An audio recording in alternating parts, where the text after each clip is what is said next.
Hi hello welcome to 45 days spoken English classes day 2. So మనం ఈరోజు yam is are ఈ మూడిటి గురించి future tense గురించి పూర్తిగా తెలుసుకోబోతున్నాం. సో గుర్తుపెట్టుకోండి, ఇవాళ ఇంగ్లీష్ నేర్చుకోవడం స్టార్ట్ చేస్తే రేపు మీ లైఫ్లో కాన్ఫిడెంట్ ఆటోమేటిక్గా వస్తుంది. అలాగే ఒక మోటివేట్ సూక్తి విందామా? Excellence is a continuous process, not a accidents. Success అనేది ఒక రోజులో వచ్చిపోదు. రోజు రోజు చేసే చిన్న ప్రాక్టీస్ వల్లే పెద్ద రిజల్ట్ వస్తుంది. ఇంగ్లీష్ రాకపోవడం ప్రాబ్లం కాదు, ట్రై చేయకపోవడమే రియల్ ప్రాబ్లం. సో భయం వదిలేసి ఖచ్చితంగా పూర్తిగా నేర్చుకోండి. సో ఫస్ట్ మనము యామ్ ఈజ్ ఆర్ అసలు ఎక్కడ వాడతాం అంటే, యామ్ ఈజ్ వచ్చేసి సింగులర్, ఆర్ వచ్చేసి ప్లూరల్. సో అలాగే యామ్ వచ్చేసి ఓన్లీ ఐ పక్కనే వాడతాం. ఈజ్ వచ్చేసి only only singular forms he, is, any name and ఇట్తో ఈజ్ వాడతాం. అలాగే ఆర్ వచ్చేసి they, we, any plural, we, boys, parents, friends, siblings, sisters అలాంటి వాటికి వాడతాం. ఫ్లూరల్ అన్నిటికీ ఆర్ వాడతాం. అలాగే ఓన్లీ ఐ పక్కన యామ్ వాడతాం. అలాగే ఐ పక్కన ఈజ్ వాడడం, అలాగే హీ పక్కన యామ్ వాడడం. సో అది గుర్తుపెట్టుకోండి, ఓన్లీ ఐ పక్కనే యామ్ వాడతాం, ఎక్కడ వాడడం. సో ఇంకా వెళ్దామా? యామ్ అనేది ఓన్లీ ఐ పక్కనే వాడతాం. So name, age, profession, quality, relation గురించి కంపేర్ చేసుకొని కొన్ని సెంటెన్సెస్ ఫామ్ చేద్దామా? ఫస్ట్ ఐ యామ్ కని, నా పేరు కని. ఐ యామ్ కీర్తన, నా పేరు Keerthana. Next I am 20 years old, నాకు 20 years ఓల్డ్.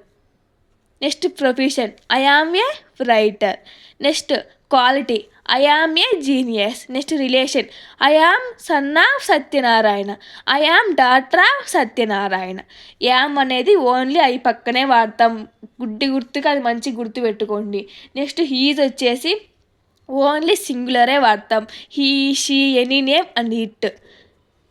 అలాగే పేర్లకి, అమ్మాయిలు అబ్బాయిలకి, అలాగే ఒక సింగులర్ వస్తువుకి మాత్రమే ఈజ్ వాడతాం. సో దీంతో కంపేర్ చేసుకుందామా? First she is Rani, age she is 10 years old, she is a student, she is my sister, she is very brilliant. So అలాగా. నెక్స్ట్ ఆర్ వచ్చేసి ఓన్లీ వాళ్ళు, మేము, మీరు లేదా నీవు ఎనీ ఫ్లూరల్కి వాడతాం. ఇంకోటి గుర్తుపెట్టుకోండి, యూ అనేది సింగులర్ వస్తుంది, ఫ్లూరల్ వస్తుంది, సింగులర్ అండ్ ఫ్లూరల్ వస్తుంది. కాకపోతే యూ పక్కన ఈజ్ వాడాం, ఓన్లీ ఆరే వాడతాం. యూ అనేది సింగులర్, ఫ్లూరల్ రెండు వస్తాయి, కాకపోతే మనం ఓన్లీ ప్లూరల్లో ఆరే వాడతాం. దేనికైనా ఈజ్ యూకి వాడడం. సో అది మెయిన్ గుర్తుపెట్టుకోండి, యూకి అనేది ఈజ్ వాడడం, ఓన్లీ ఆర్ మాత్రమే వాడతాం. నెక్స్ట్ ఆర్ వచ్చేసి they, we, you, any plural, boys, parents, friends, siblings. So దీంతో కంపేర్ చేసుకుందామా? They are Sai and press, అంటే వాళ్ళు సాయి అండ్ ప్రెస్ అనేవాళ్ళు. Next my parents are 60 years old, my parents are 60 years old. My relatives are good, మా relatives మంచివారు. Next they are my cousins, వాళ్ళు మా cousins. అలాగా ప్రతి దానికి రెండు వాక్యాలు ప్లూరల్ వచ్చేదే మనం ఆర్ అని వాడతాం. ఈజ్ వస్తే సింగులర్, యామ్ అంటే ఓన్లీ ఐ పక్కనే వాడతాం. యామ్ అనేది సింగులర్, ఈజ్ అనేది సింగులర్, ఆర్ వచ్చేసి ప్లూరల్. సో మనం వీటికి ఇలాగా వాడతాం. ఖచ్చితంగా గుర్తుపెట్టుకోండి. డే 1లో మనం I, you, we, they, he, she, it, me, us నేర్చుకున్నాం. సో అవి కూడా సెంటెన్సెస్ ఫామ్ చేసి రాయండి. నెక్స్ట్ క్లాస్లో యామ్ ఈజ్ ఆర్కి వచ్చేసి మొత్తం పూర్తిగా క్లియర్ ఎక్స్ప్లెనేషన్ నేర్చుకుందాం. సో మీరు ఈ వీడియో చివరి వరకు చూసారంటే మీలో ఆల్రెడీ లెర్నింగ్ ఇంట్రెస్ట్ ఉంది అని అర్థం. గుర్తుపెట్టుకోండి, రోజు 10 minutes ప్రాక్టీస్ చేసినా చాలు, 1 monthలో మీ మాటలు చేంజ్ అయిపోతాయి. మీరు చేయగలరు, మీ మీద నమ్మకం పెట్టుకోండి. అలాగే ఈ వర్డ్స్తో మీరు క్రియేట్ చేసిన కొత్త సెంటెన్స్ని కామెంట్ సెక్షన్లో రాయండి. అలాగే నైట్ పడుకునే ముందు మిర్రర్ ముందు మీరు నేర్చుకున్న సెంటెన్స్ అన్నీ మీరే చెప్పుకోండి. అలాగే మీరు ఈ వర్డ్స్తో సెంటెన్సెస్ క్రియేట్ చేయండి. అలాగైతేనే మీకు పర్ఫెక్ట్ వస్తుంది. మళ్ళీ ఒకసారి రిపీట్ చేసుకుందామా?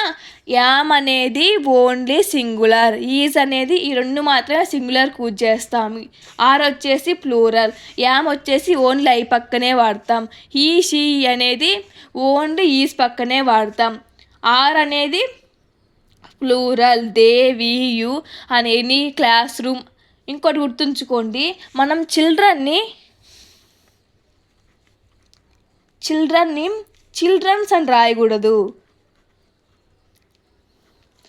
ఇది ఆల్రెడీ ప్లూరల్, దీనికి సింగులర్ వచ్చేసి చైల్డ్. అంతేకాని చిల్డ్రన్స్ అని రాయమాకండి, అది గుర్తుపెట్టుకోండి. చిల్డ్రన్ అంటే ప్లూరల్, చైల్డ్ అంటే సింగులర్, అది గుర్తుపెట్టుకోండి మెయిన్గా. So thank you for watching. Please share and subscribe and like.